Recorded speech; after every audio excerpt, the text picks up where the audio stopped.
مرحبا بكم حبايبي في هذا الفيديو المتميز. ان شاء الله تكونوا بخير وعلى خير. رمضان مبارك لكم وكل عائله ان شاء الله تصوموا بالصحه والهنا يا رب العالمين.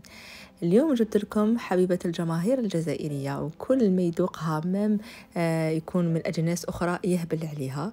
واليوم ديديكاس لوفاء اختي، صديقتي واختي، هي اللي بغاتني ومن وين تاي تقولي ديري لي الوصفه تاع الحريره. هبلتني دقتها عندي في البيت وهبلتها، واللي ذوقها تعجبوا بزاف بنه ولا اروع. ديروها باللحم او بدون لحم تجيكم بنينه، صدقوني. داري نديرها بدون لحم وتجي بنينه.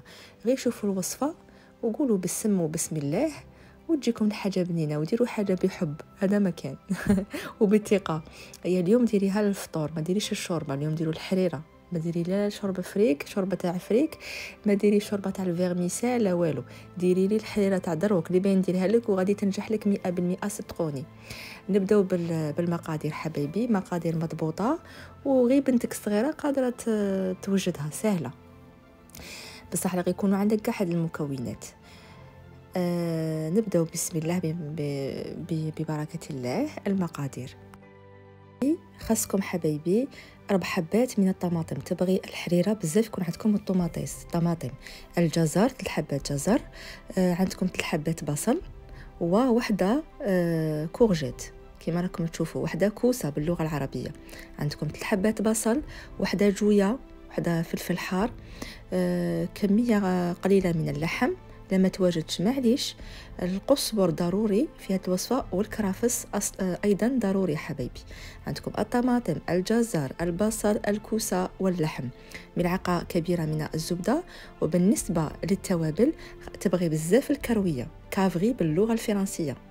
اللي ما يعرفش الكرويه باللغه العربيه، الكافغي، الفلفله حمراء، الفلفل الاحمر حلو. وهذاك الاصفر اللي راكم تشوفوا فيه ماشي الزنجبيل، هذاك غير مرق الدجاج. مرق الدجاج كما احنا نقولوا الجامبو. انا عندي نشريه في بواط كبيره، صافي درت ملعقه كبيره. هنا سر البنه اللي هي التيشه. تغسلوها وتخلوها تتنفخ لو طون اللي نديرو حنا المقادير تاعنا في القدره تاعنا.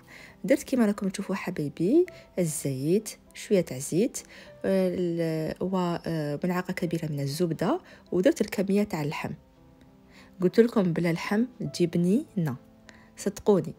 حنا نزيدو الخضر اللي ذكرتها من قبل، تكون مغسوله ومقطعه بهذا الشكل.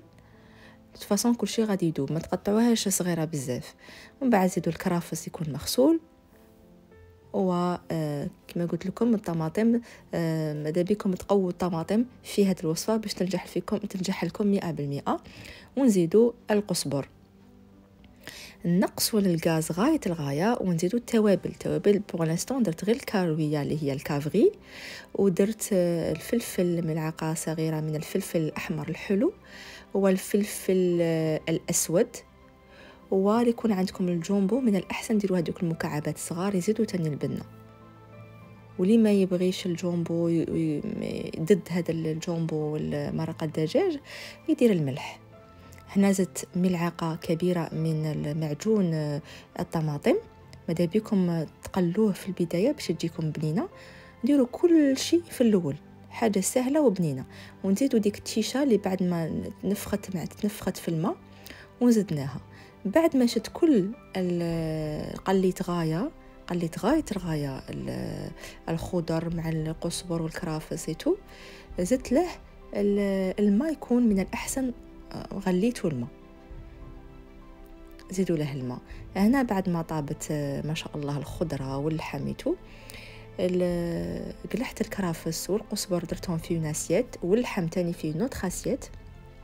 وهنا نبدا نميكسي بهذه الطريقه بالميكسور العادي. راكم تشوفوا حبايبي وصفه سهله بزاف وتجيكم بنينه، صدقوني. هاروينا متواجده.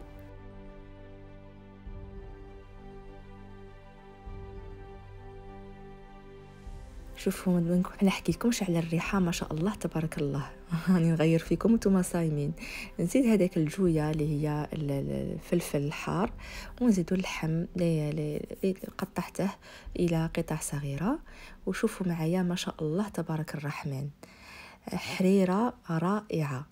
وجدت لا سوبيير تاعي وغادي نديرها في لاسوبيا. انا قلت لكم الحريره باش تجيكم بنينه ديروا لها الكرويه وديروا لها الحشايش تاعها يتباعوا عند العطار، تقول لهم حشايش خاصه بالحريره. اللي ما تواجدش عنده هذا الحشايش يزيد لها غير شويه راس الحانوت والكرويه من البنه فاش في الكرويه.